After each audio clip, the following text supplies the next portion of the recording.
I didn't want hackathon projects to die on the vine. That's often the problem with innovation in large organizations, is that you have innovation theater. And I really wanted to create an innovation engine.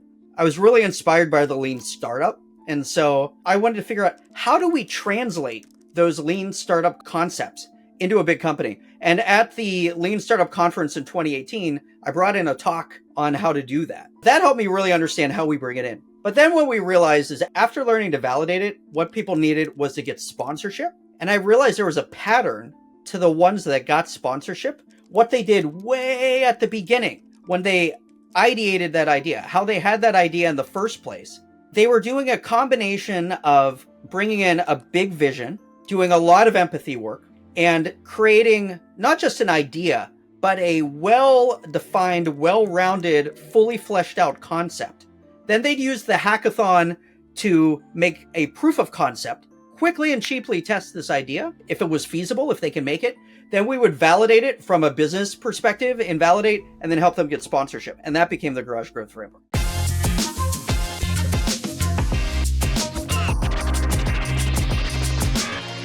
Blending intrapreneurship and growth innovation might be the key to actually unlocking growth beyond the core. So I'm really excited today to have a conversation with Ed Essey, somebody who drives corporate innovation at the intersection of big systems, bold ideas, and culture change. Ed, you helped create one of the Microsoft's most important kind of innovation platforms, the Microsoft Garage.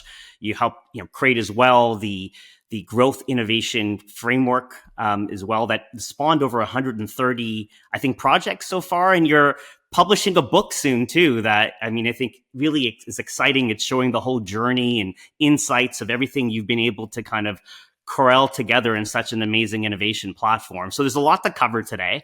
Excited Microsoft Garage, maybe a little bit on the art and the psychology and economics of intrapreneurship, sparking H3 innovation in an H1 world.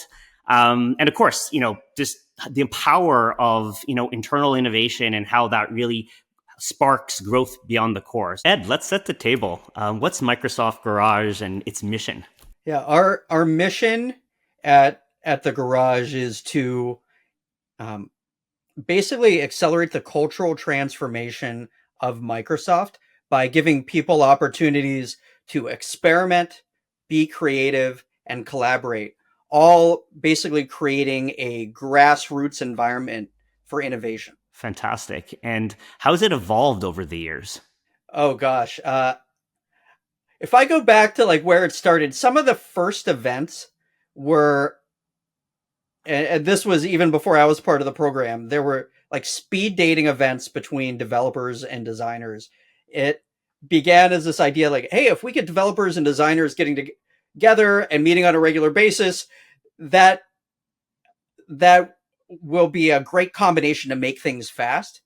By the time I started working there, and there was only one employee at the time, I was the third one employee. We were running small scale hackathons all over the company. We had chapters around the world. At that time, Satya Nadella became the third CEO in the history of Microsoft. He was already a fan of the Garage. In fact, he did his first public address to the company standing in the Garage headquarters in Redmond. And when I give tours, I like to even point people to the spot where he was. But in the green room before the meeting, he was asking some questions about the Garage. And he was saying this thing: the industry doesn't respect tradition. It only respects innovation.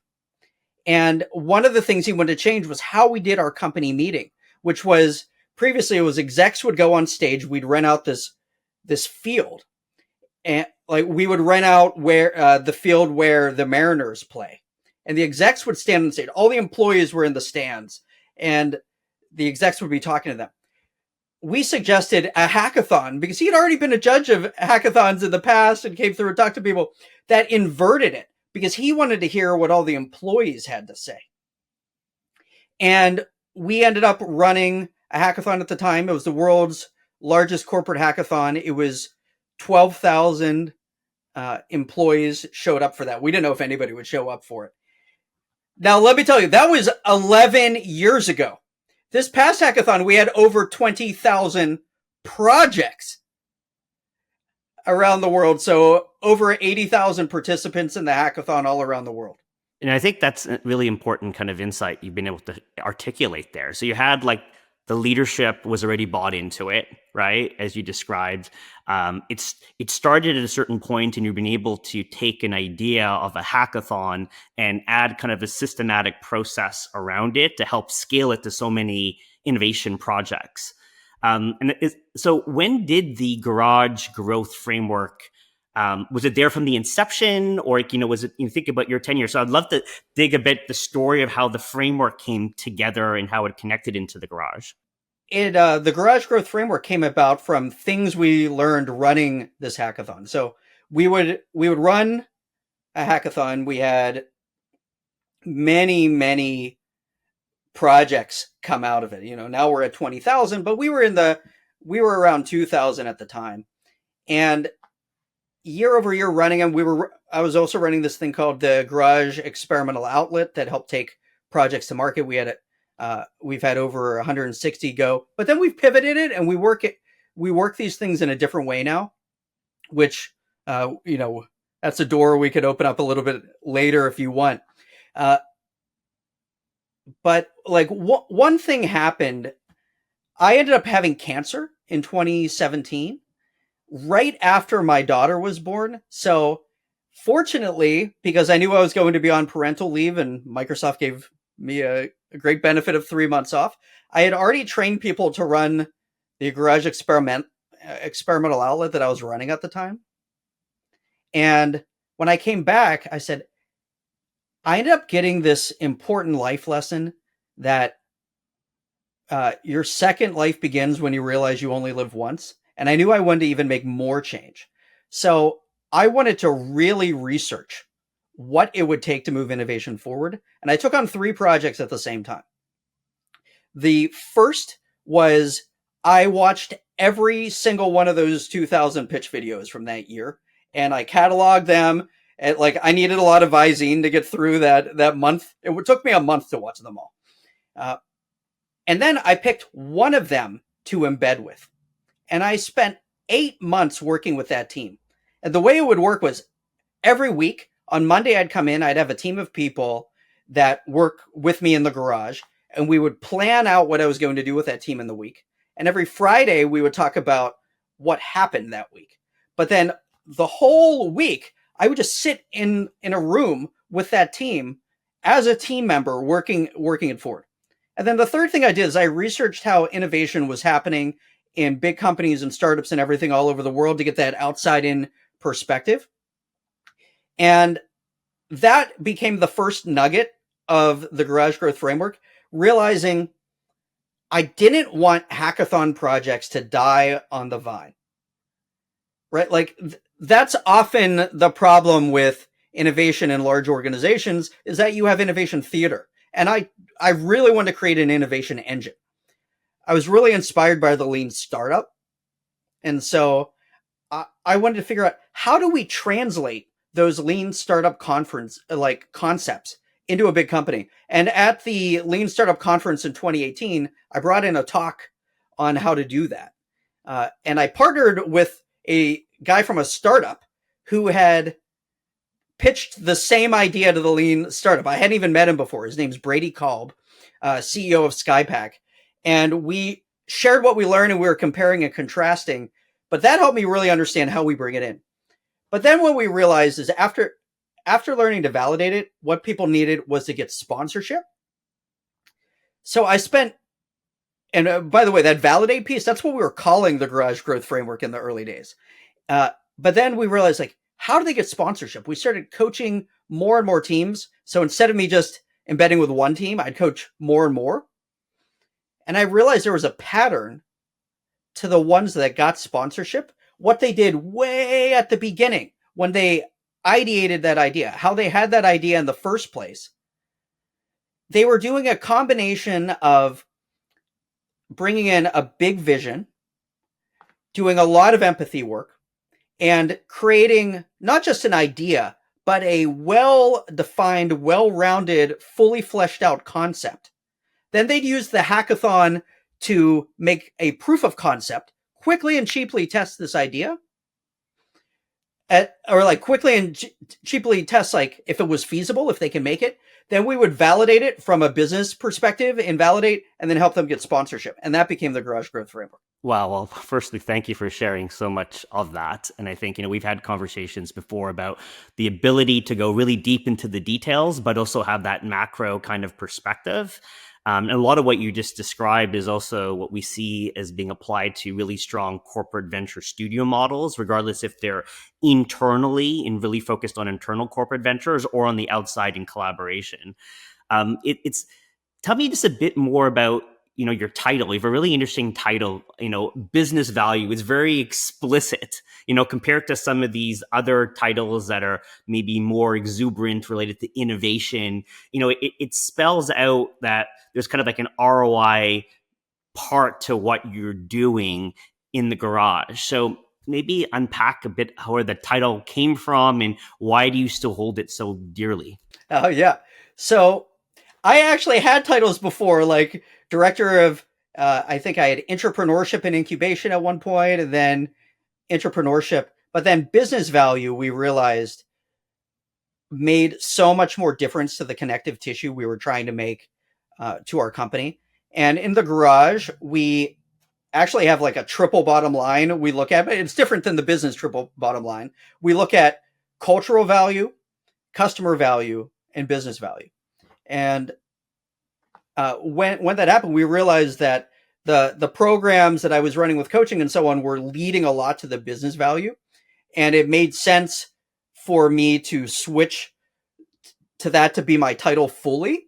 And when I did, it opened up like totally new ways of thinking about what I was doing. And a little bit about what we've talked about so far hints at, but doesn't quite say.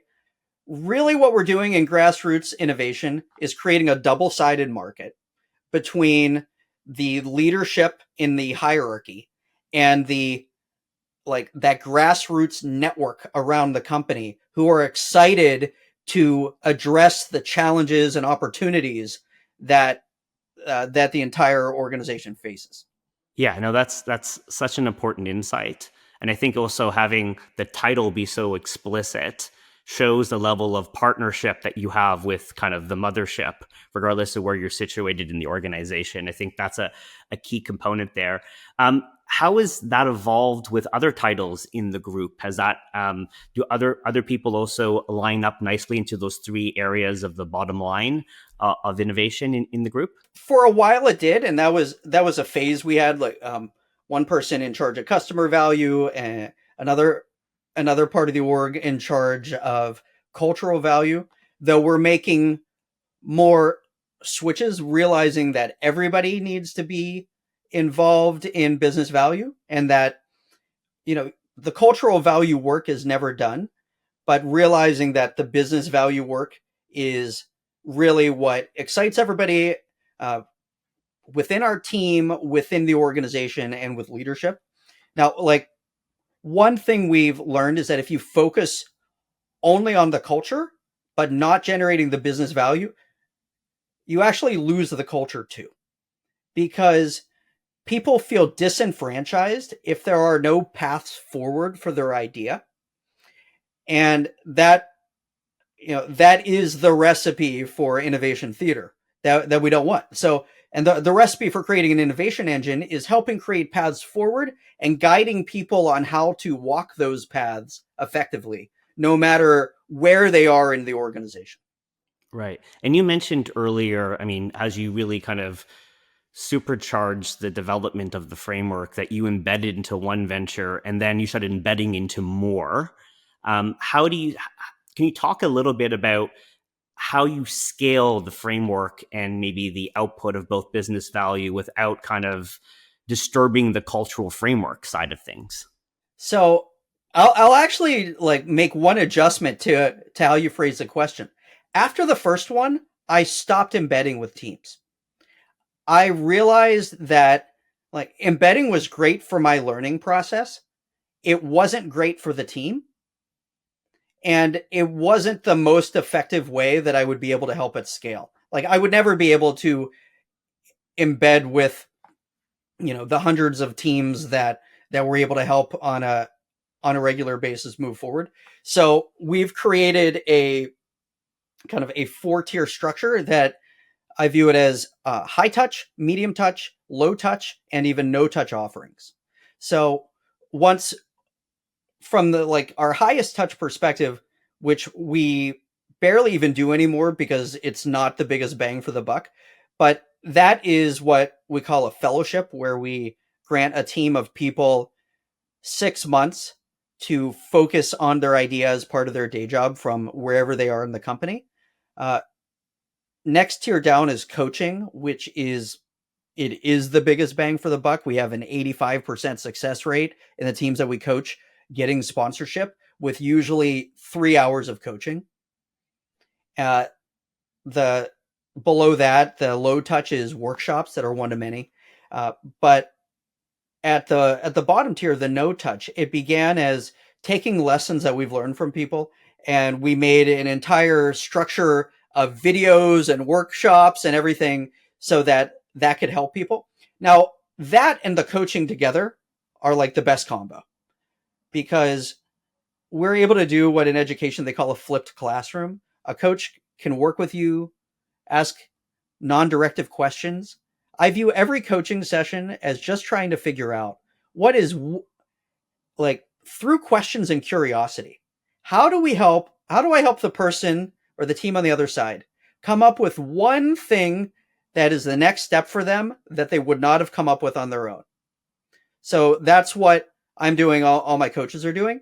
And then we could just point them to individual nuggets that we have in this like almost 200 video structure of the Garage Growth Framework, and say like, hey, if you do this or that, it'll help you with that next step. No, that's so tangible too, right? How you articulated that. Look, Highline Beta's worked with over 100 organizations, and hearing about an 85% success rate in helping to get that level of support. Now, obviously, it didn't start at 85% in the beginning, but I'm curious if there's some insights that you've learned over the years on how do you have such a high ratio getting, sponsorship support. You're right. It didn't start with 85%. It started with 100% because I only helped one that first time. That is fair. Yeah. Gosh, I would say, I could point to the whole framework, but I want to point to one major piece, which is, I'd say a mistake a lot of people make is thinking like, and this comes, I think, from people misinterpreting what's happening in the startup world and the venture capital world, which is they think they have to pitch an exec. So they think they need the exec to see it from their point of view. And it works so much better. And like, I view it as anytime two people come, there's like a circle. So your hack team's in a circle, your exec has their circle, and they're like trying to pull the exec out of their circle into their own circle. It works so much better if instead of that, you understand the exec's circle and show the exec that you're already in it. And so they trust you as in their own circle. Once they see that you're in their circle, then you're just helping them achieve what their charter already is. So much of this is just figuring out what is the exec's charter? What do they care about that's not already getting done by their team, and bringing something that they like. So the metaphor I often use here is, so I don't know, Marcus, are you a dog person? Do you have pets at all? I had a dog, and unfortunately it passed away last year, but I'm definitely a dog person. Oh, I mean, I hit a hot button there.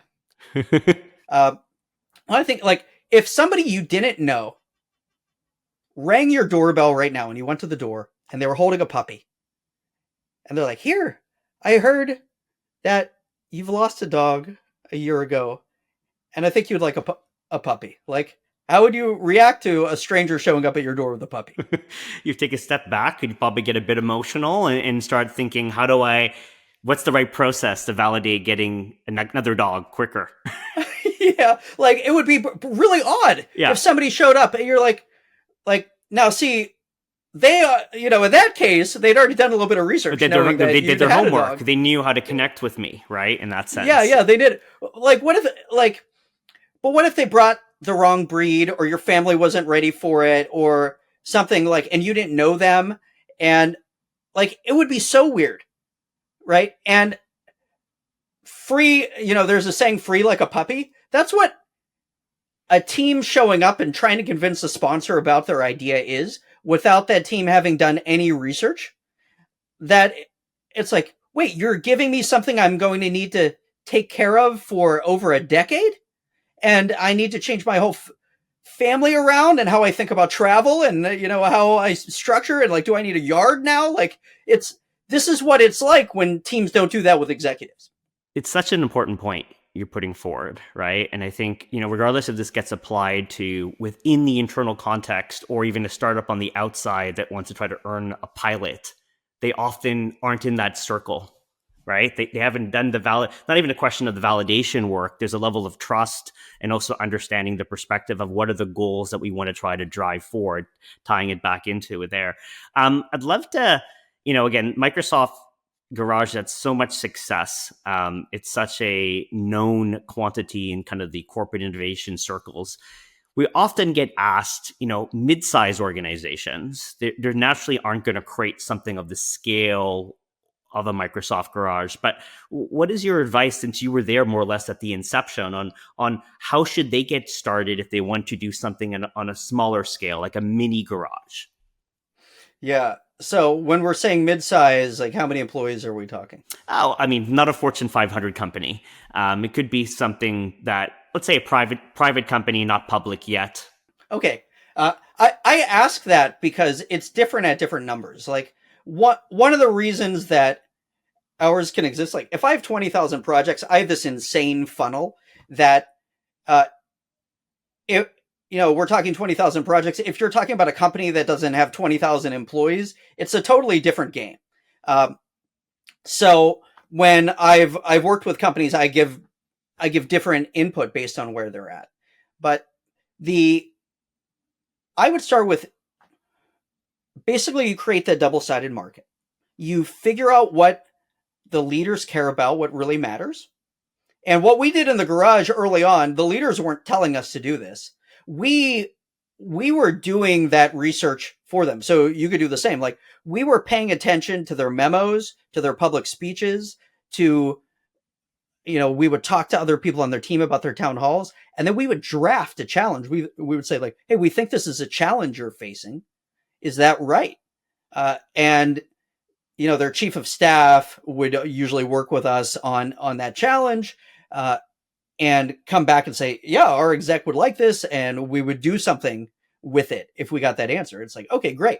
Now let's bring these challenges from different execs to the company and make it persuasive and make it fun and give them an opportunity to work on it.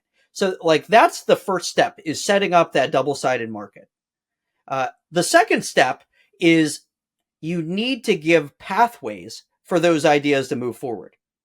And there are 5 different buckets of ideas. And each one of them requires a different type of pathway in an organization. This is what I've learned. So, like, Horizon 1 ideas, incremental growth, Horizon 2 and Horizon 3, all 3 of them require different pathways and different ways of helping them. The other is any internal culture, processes, and tools. And I bundle those together because all 3 of them have to be addressed at the same time through change management and transformation. So that's the 4th bucket. The 5th one is if you are making a different type of impact other than direct bottom line revenue impact. So if you're doing hack for society, what we call hack for good at Microsoft, like, because we have a big philanthropical part of our history, given you've probably seen Bill Gates with the Gates Foundation. it's always been a part of Microsoft's culture. So having a different path for moving those forward. So all 5 of these buckets need different paths forward. Back that you said there's different pathways to move these ideas forward, and you have such a high rate of getting exec sponsorship. How hard is it actually to put some of these ideas down? Again, having an old yeller moment of putting down, because it seems like there's so much success in moving things through the pathway, and you have this system in place to be able to do it. And so many ideas and projects. I'm curious, just on the other side, how do you filter through some of these ideas and shut them down? In some ways, and it's a lot of how our model's structured, that's not the difficult part.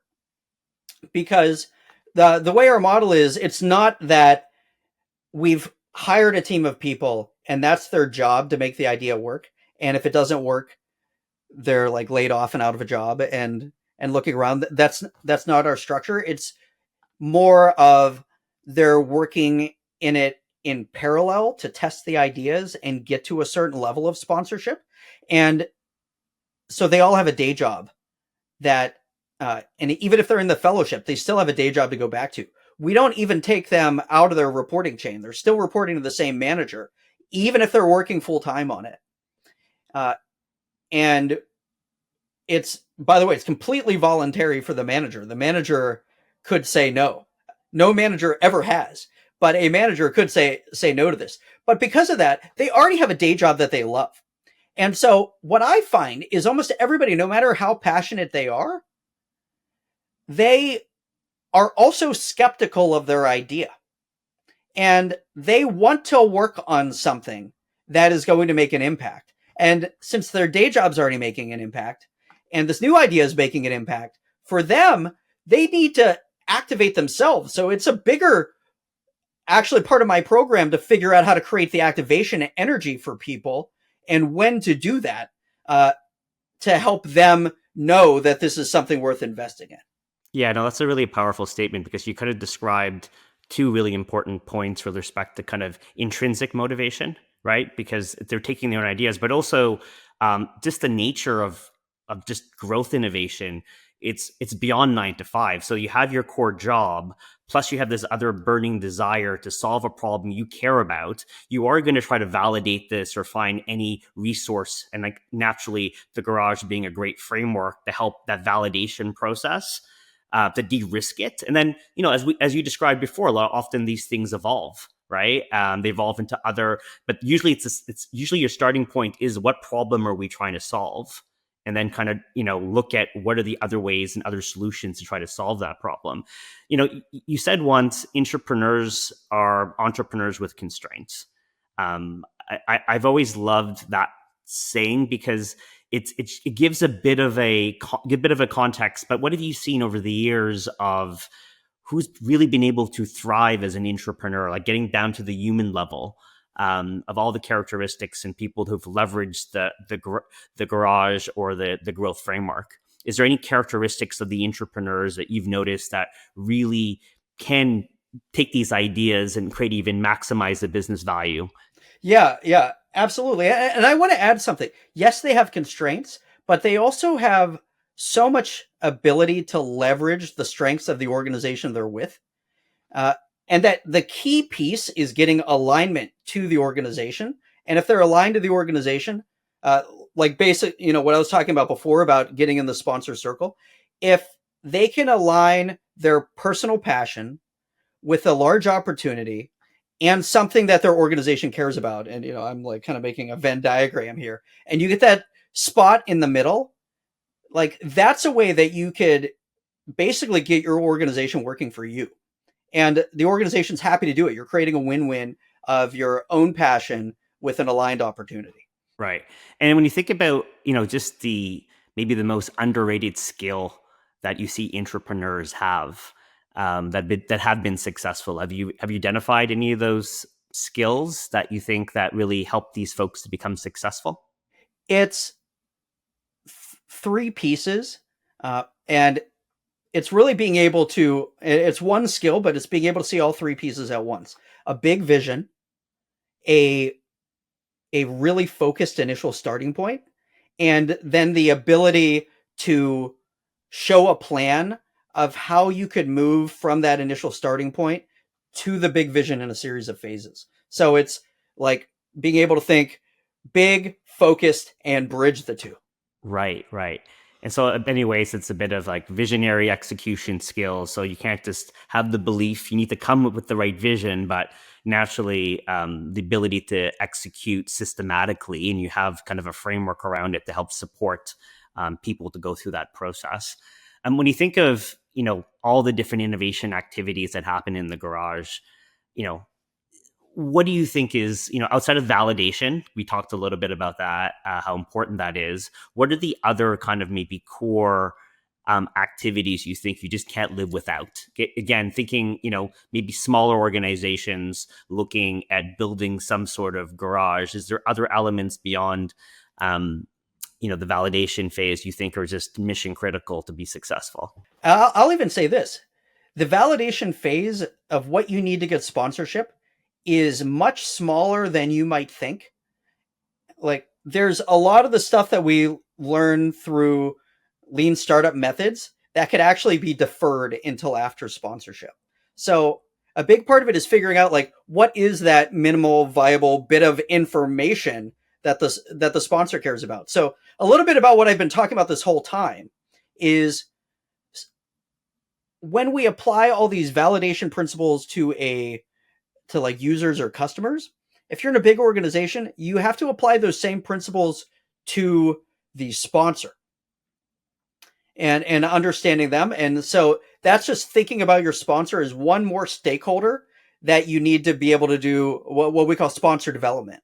So the ability, like based on that, the ability that I would add is you need to be able to coach people on what to do to get in the sponsor's circle, and sometimes to, like, where to be patient, where to be impatient, like how to work up the chain of command, overcome objections, know when the sponsor might actually think bigger than somebody who reports to the sponsor. Like, there's a reason they're in the hierarchy in the order, because the sponsor might be thinking about a different problem than a gatekeeper to the sponsor. And you have to be able to help navigate that while also understanding that they might frame up objections in ways that are worth overcoming. So that does require good coaching to be able to do.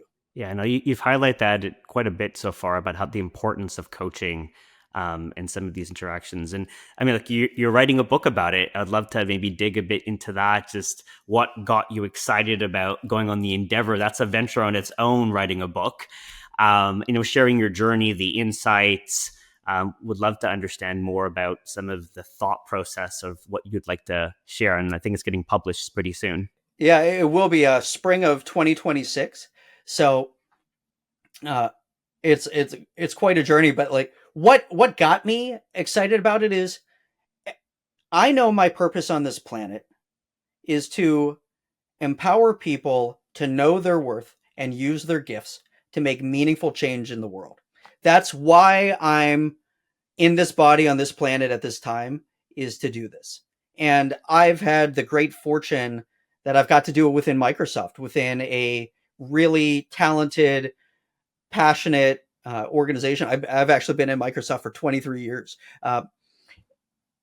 However, I work with a lot of people outside of Microsoft. I've worked with governments, government organizations, military organizations, nonprofits, other companies.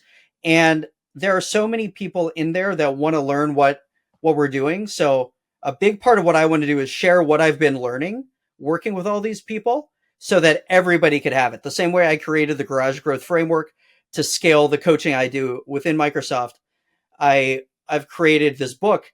And I took a pretty fun approach to this, which is I view it, I realized that intrapreneurship is like a heist movie.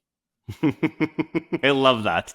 So the book is called The Inside Job, the Intrapreneur's Kit, or the Intrapreneur's Toolkit to Mastermind Meaningful Change and Innovation. So it starts with a realization that you're a mastermind. You do your own self-work to overcome the mole that's that like imposter syndrome talking within you. You recognize the overstories of your organization. But then you assemble your crew. Like imagine you're watching a Soderbergh film right now or whatever your favorite heist movie. Marcus, do you have a favorite heist movie? I don't have a favorite heist movie, but I do enjoy them. Okay. So, if you're friends with lots of directors, I'm glad I didn't put you on the spot. So, okay. But then it's like this crew of all these different skills. But in the heist movies, it's not just their skills that pull off the heist. It's their personalities, their viewpoints, their background. Like, that's what it's like with the team. And they need to bond and like have a code. Like, here's how we're going to work together. It's interesting. Like, of intrapreneurs I've worked with, Marcus, like, if they go and get married or have a life event, it's usually not their work colleagues that they invite to these special personal events. It's the people that they worked on these side projects with as intrapreneurs. And like that bonding that happens, right? And then it's sort of like they're breaking into the vault, like they're trying to pick the right mark. And I'm not trying to say they're trying to pull one over on the sponsor. They're not, right? Like they're trying to create a win-win for the sponsor, but it's good to think about who it is. Then you're doing the stakeout, right? All that research you're doing, like watching stuff, that's your stakeout. And you're preparing to come in. You want to bring in big numbers or like a pilot statistics or demos. So I say that's like you're packing your explosives. You're understanding their objections. So those are like your countermeasures. You're ready. Also understanding the sponsor's language versus your own language and what metrics they use. This is like your decoders. So you get in, but then what happens? You have a good meeting. You get out of the meeting. Have you ever heard any stories about how after the meeting, like that somebody came in, some manager who wasn't even supporting your idea all along comes in and says, "Hey, I had that idea. I'm actually running this program." Of course. Yeah. So we've seen that movie before. You've seen that movie before. Yeah. So that's why there's the escape. And in the book, I talk about how you could prepare for that escape, how you could sort of plan for your aftermath. And then also, how do you prepare for your sequel or your legacy of like, what's the next project you're going to go after? No matter what happened, how do you prepare for that? So that's what the book's about. No, and I think the way you've also put this together, I think is a very useful, relatable tool. We've always believed that, there's a hidden talent class of intrapreneurs that need to be unlocked. And naturally, you've been able to create an environment, frameworks for them to be successful. But a lot of it goes back to those human characteristics. And I love the fact that you've also kind of really highlighted it's like these side projects and the connection between these humans is what's really made 1 + 1 = 3 in some of these corporate ventures, regardless if they get spun out, regardless if they leave whatever organization they're in to go do a startup. I think it's that process and that connection points between the humans that really make it special. And the fact that they do have to be a bit of like renegades. And that's why there is kind of like this mission and shit's going to happen. These obstacles are going to happen internally. And we don't put enough of a spotlight on what intrapreneurs go through to make things move forward. If it's a corporate executive taking credit or now kind of swooping in to kind of maybe try to get some control or navigating, okay, how do we find budget internally, which could be even harder than raising capital in the outside world. Yeah. This reminds me, like when I was at the Lean Startup Conference in 2018, where I, delivered the talk that became the seed of the Garage Growth Framework. I also attended this talk by Elliot Susel. He, and in it, he said something I'll never forget. He told the story of a Street Fighter world champion. I don't know. Have you ever played the game Street Fighter 2? Street Fighter 2, no, but Street Fighter 1, yes. Okay. Did you know that there are still like worldwide tournaments by like grown adults like playing like the Street Fighter games? I'm well aware of that. Yeah. For prize. Okay. So one year, there are these two characters in it, like Ryu and Ken, and there's this thing like if they button mash, they could get you in a corner and they could button mash and you like can't get out of it and they'll win, right? So most people playing don't do that. There's like this unspoken rule, like this, or this unwritten rule. You just don't do that. Well, in the final match, this one world champion did it. And he went on and won. And they were interviewing him after. And they asked, why did you do it? He said, winners don't follow rules that don't exist. And like, this is what I mean by that, like, by the overstories. And like, I think what you mean by the renegade part, it's often that there are not even rules in the organization. Like, I'm not saying ignore security and privacy and stuff like that. You have to do those things, but it's following those rules that actually don't exist, that are just sort of, people would say, like, we just don't do that around here, or the things that are holding the organization back. Like, that's the way you need to be that bit of a renegade. That's the way, that's what you need to work around, is the people who've appointed themselves the cops for rules that don't exist. Right. I mean, the garage has always been, I think, a bit about like culture as a product, and you have an ability of try to foster this bottom up kind of innovation outside of whatever kind of other parameters are coming in. I think you've always had a really good balance between that. What are some of the, on the point you just brought up, what's sort of the organizational hacks to get that mindset of, let's not worry about some of these other rules, and those unarticulated rules, we have to just not ask for permission and move forward? Has there been any organizational hacks for the intrapreneurs to get comfortable in doing those things? Because a lot of people have it in them, but they've gone through, maybe worked at a different organization. Just what gives them the courage to just do without always asking? One of the things is to give them an award. It's recognition. Yeah. Encouragement. Like, give them recognition, give them an award, give them a platform that maybe their chain of command isn't giving them. And we've created enough of I'm just kind of reflecting on this right now. Nobody's asked me this question before, and I love it. But one of the things is, if you recognize them publicly, they're doing something different, they're taking risks, you're connecting it to explicitly to values or missions of the company. So it's still aligned, but you're showing how they're doing it in a different way, and they're doing it in a risky, innovative way. That opens eyes. And a lot of times these people, like, they get awards to just next week. I have a team that's going to meet with the CEO of Microsoft. Like, almost everybody on the team, 2 or 3 levels up their chain of command, have never met with the CEO of Microsoft, right? So this creates a totally new opportunity for them.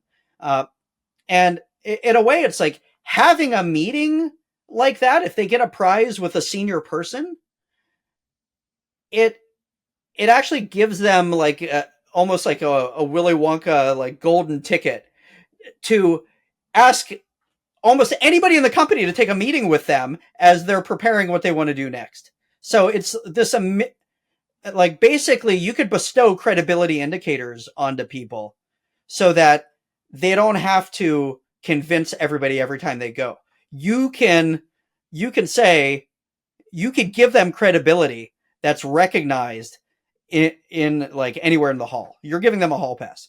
Yeah, I think what you just said might be one of the best advice to an executive of a risk-averse company.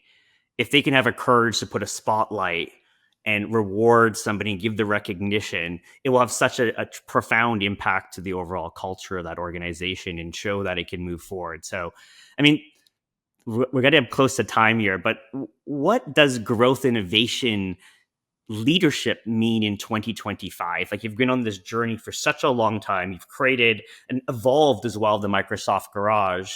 But as you see in this world of AI being applied into digital transformation, what does this look like going forward in 2025 and beyond?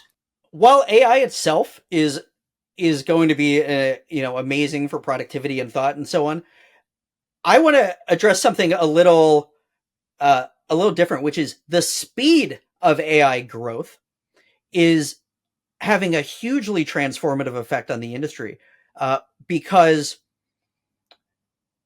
for organizations that previously would have reorged for new opportunities, the industry is moving too fast for reorgs anymore. And because of that, they are working differently. And I'm seeing this differently. And, I've been in the garage for 11 years now, helping projects move forward.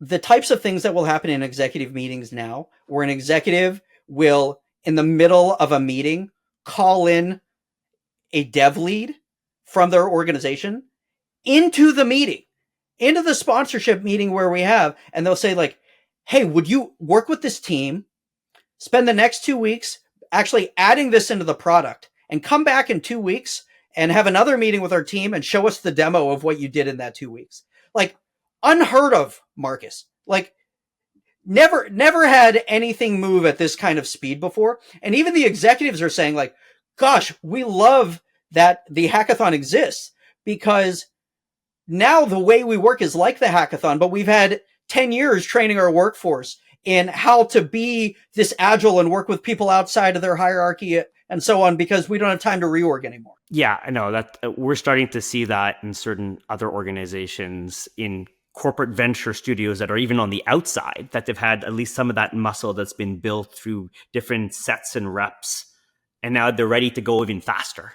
So I think it's such an important point. But, Ed, I want to thank you for this kind of mini masterclass on kind of blending internal innovation into growth innovation. I think that's been invaluable.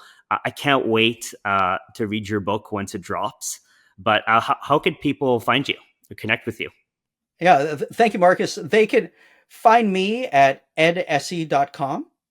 And I'm mostly on LinkedIn as well, so people can find me there. If they want to find the Microsoft Garage, they could go to garage.microsoft.com. Well, thanks again, Ed. Looking forward to maybe seeing you in Seattle soon. Oh, please look me up next time you're here. And it's been such an honor to be on this, Marcus. Really fun conversation. Thanks.